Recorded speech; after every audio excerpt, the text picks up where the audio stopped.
भगवान को मानते हो? क्या? The first season of Sacred Games ended on a fascinating cliffhanger. It made us wonder what lay next. The foreshadowing and clues sprinkled throughout the season were clever. It gave us a bunch of promising characters such as Guruji, Trivedi, Jojo, and withheld crucial information about them, inviting us to connect the dots. Season 2 attempts to bind those loose threads. It opens in 1994 when the Mumbai Don Ganesh Gaitonde, played by Nawazuddin Siddiqui, is locked up on a boat in a sea far from Mumbai. The other track involves the cop Sartaj, played by Saif Ali Khan, who has 25 days to crack the case, which, if not solved, will wipe out Mumbai. But season 2, directed by Anurag Kashyap and Neeraj Ghewal, markedly differs from its prequel. First of all, it lacks the urgency, the wicked humor, and the heartfelt bonds that made the first season so compelling.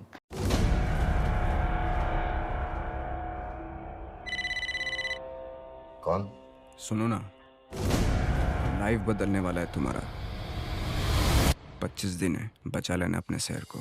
Here, most things are seen from a figurative distance. Sure, the plot, as before, is tightly wound and demands close attention, but there's so little happening between the lines that you wonder what happened. Did the makers lose interest? Did they run out of thematic material? The second season feels so detached from its center that it struggles to evoke intellectual curiosity.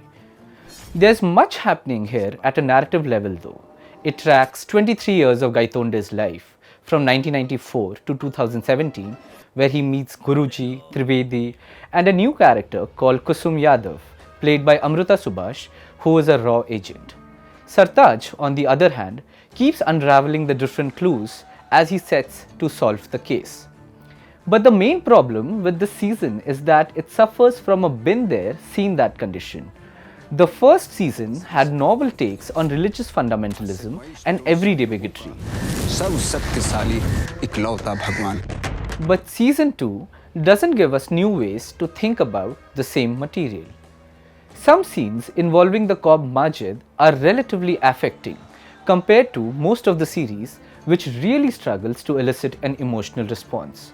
But even this portion, especially one centered on religious discrimination, feels too generic, too flattened out to feel for him. The same holds true for Guruji's Commune, which, if you have followed Osho's story or seen the Netflix documentary Wild Wild Country, won't speak to you in new remarkable ways. It's this sense of jadedness of the makers just doing a functional, borderline competent job that really hurts this season. That, coupled with the fact that it's incredibly talky.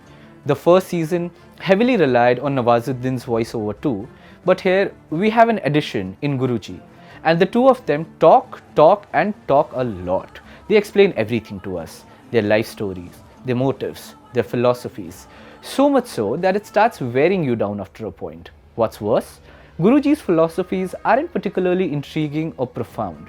They don't help open the show. And when the makers do try to offset tedium with humor by taking digs at Ram Gopal Verma, it doesn't come across as funny but a desperate attempt to target a low-hanging fruit.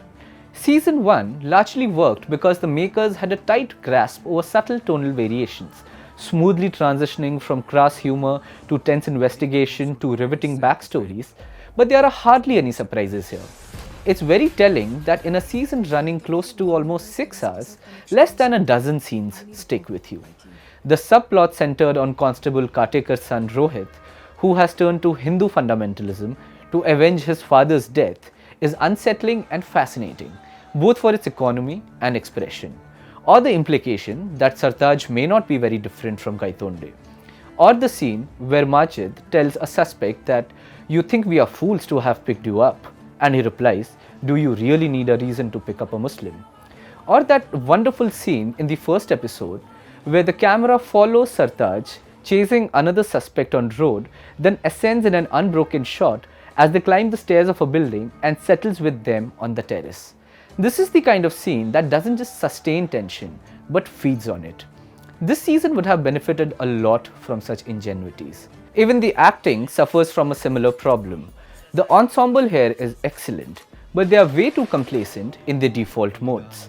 Siddiqui, the eccentric contemplative gangster, Pankaj Tripathi, the Zen master, making deadpan artistic, this was perhaps a roadblock inherent to the series casting. They were presumably chosen to play these parts because they do them so well.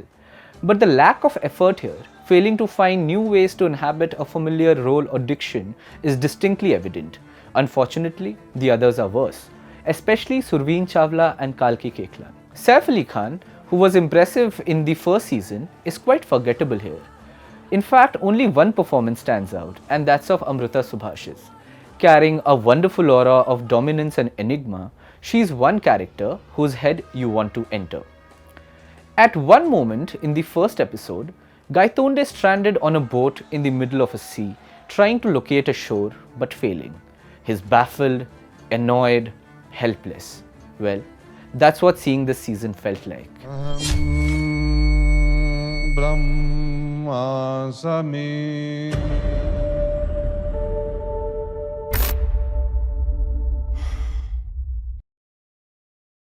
To receive instant updates on all videos from The Wire, click the subscribe button and hit the bell icon. Pay to support independent journalism. Click the link in the description and choose the amount you want to pay.